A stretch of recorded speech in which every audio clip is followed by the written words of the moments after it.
For human beings, death has always been an experience as undesirable as it is inevitable. Regardless of any effort, everyone eventually ceases to exist. And such is the case that many more people have died throughout history than the number of those who live today. But as much as this is a reality, not everyone thinks the same. Some individuals have convinced themselves that in some way, at some point, they will be able to cheat death for good. So over the centuries, numerous people have sought ways to achieve immortality, whether through a weird drink or a scientific procedure. Let's look at 10 of those people, as well as their strange attempts to live forever. Number 10. Shema Pi. It is a well-known fact that the ancient Chinese emperors often developed a strong desire to live forever. Fearing that their lives would end abruptly and that their dynasties would disappear, these rulers were able to risk everything trying to achieve eternal youth. For example, the first emperor of China, Qin Shi Huang, believed that a mercury-based drink was the key to becoming immortal, so he consumed it regularly. But he was not the only case, and other emperors went even farther, too far, actually. In AD 361, Emperor Mu of the Eastern Jin dynasty died without heirs, so his cousin Shema Pi became the new ruler, receiving the title of Emperor I. Shema Pi was a great believer in the Taoist spiritual philosophy, one of the oldest in the world, and that was when he began to obsess over the idea of immortality. So he had magicians develop a chemical formula that would give him eternal life. In 364, the magicians gave Shema Pi the result, the pill of immortality, and the emperor did not hesitate to ingest it. After taking the pill, Emperor I became seriously ill, so he had to leave his position as ruler, after only 3 years on the throne. In a great irony, Shema Pi finally died in 365, at the young age of 24.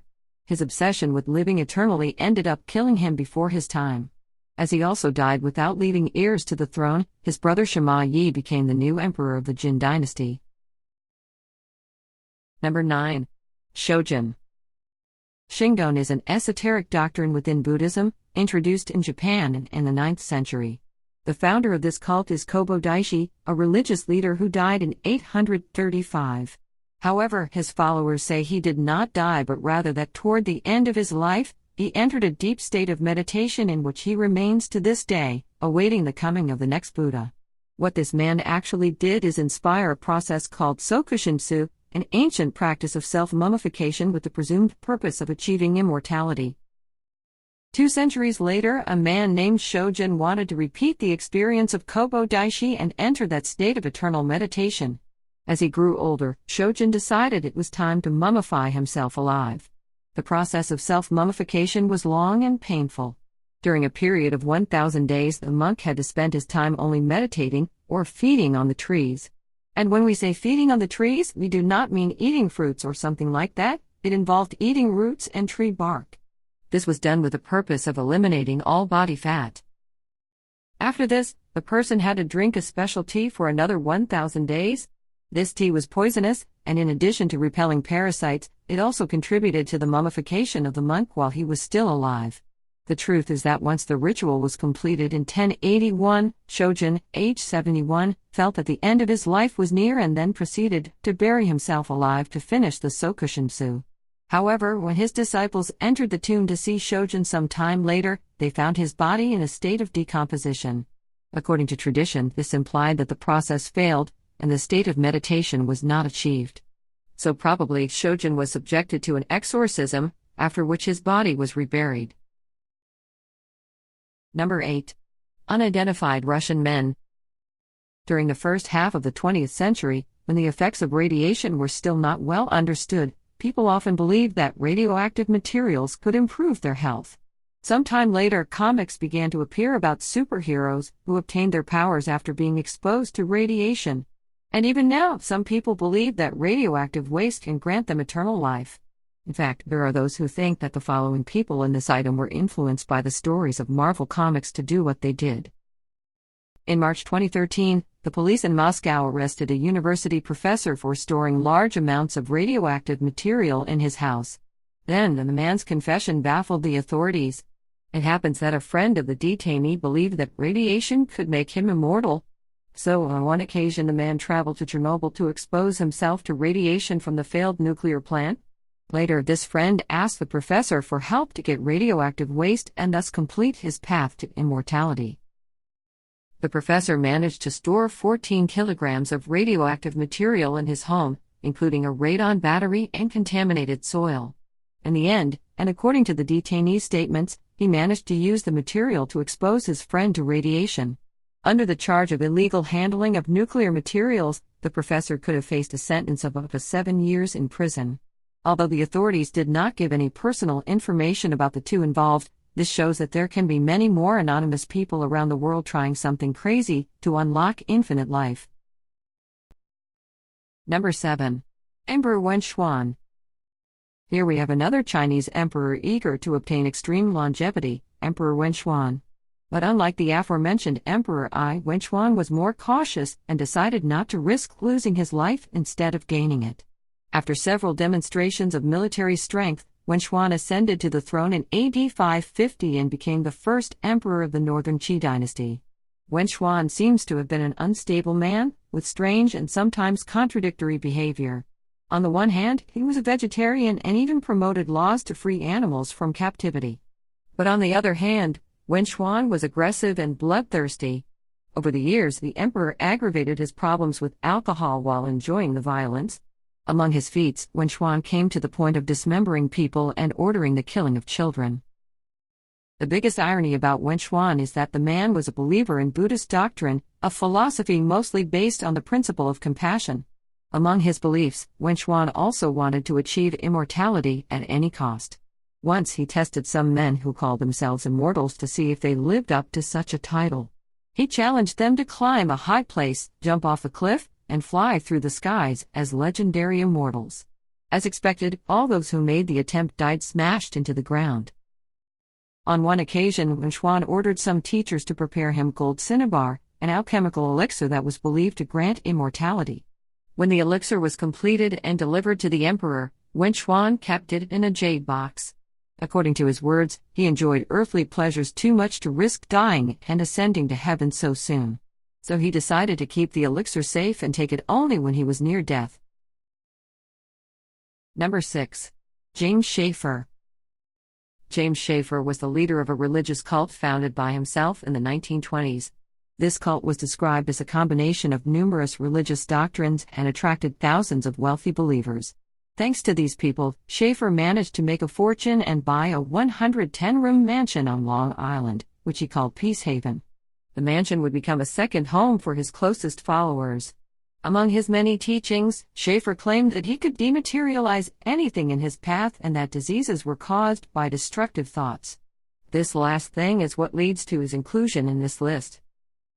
In 1939, the cult of James Shaffer brought to Peace Haven a baby girl named Jean Gaunt. This girl was not legally adopted. Her parents gave her to the organization because they were too poor to take care of her. Shaffer's intention was to raise baby Jean so that she would become immortal. And when she had grown enough, Jean would take control of the cult forever. To give immortality to the 3-month-old baby, she was constantly monitored so as not to expose her to destructive activities.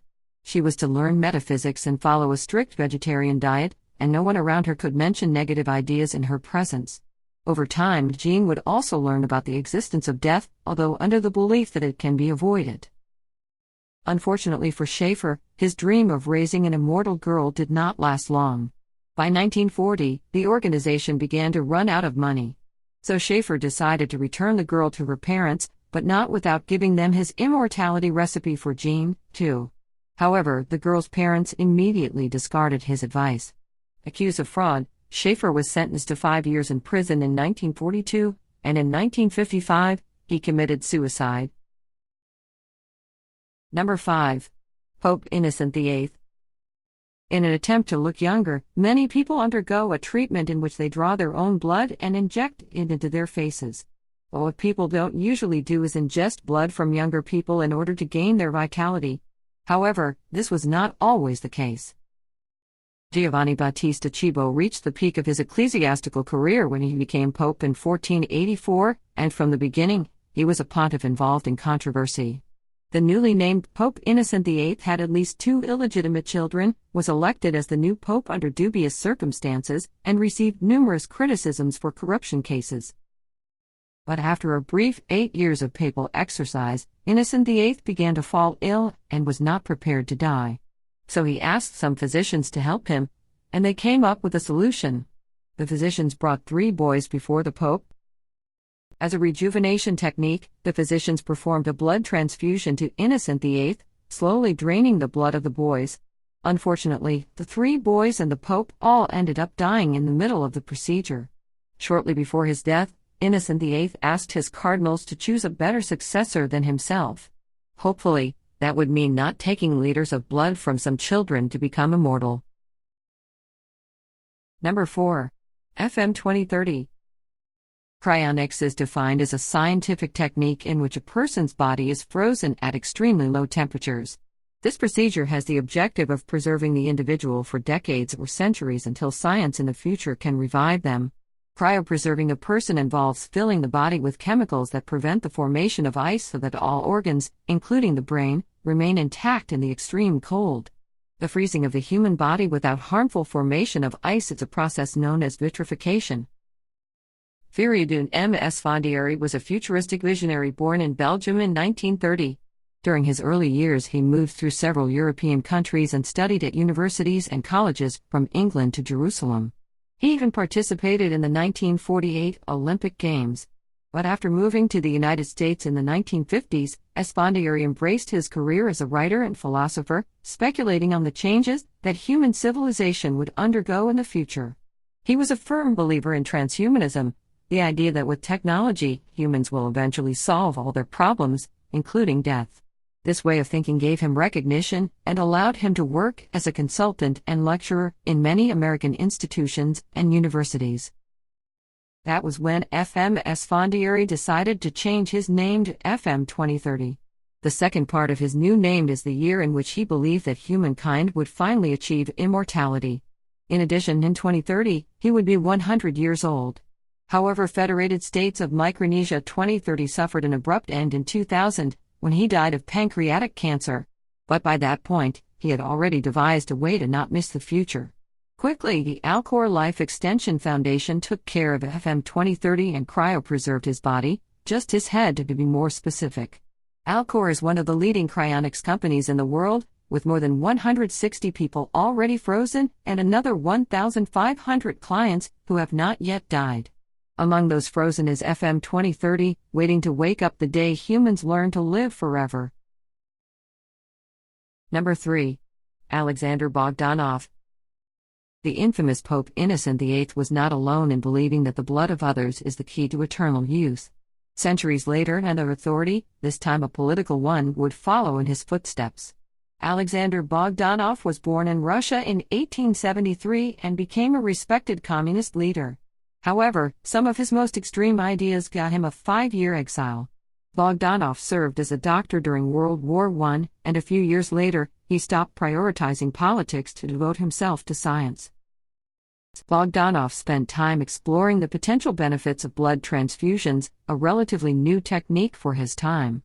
Among other things, the physician believed that blood transfusions could not only cure diseases, but also extend a person's life. With the support of the famous revolutionary Joseph Stalin, Bogdanov obtained his own Institute of Blood Transfusions, a large building in Moscow, in 1926. But about 2 years before that, Bogdanov had already begun to test the potential of blood to increase life expectancy indefinitely. Together with his wife, the scientist received more than 10 blood transfusions from younger individuals. These people were generally supporters of Bogdanov's theory and also wanted to extend their own lives. However, in 1928, things went really wrong for the physician.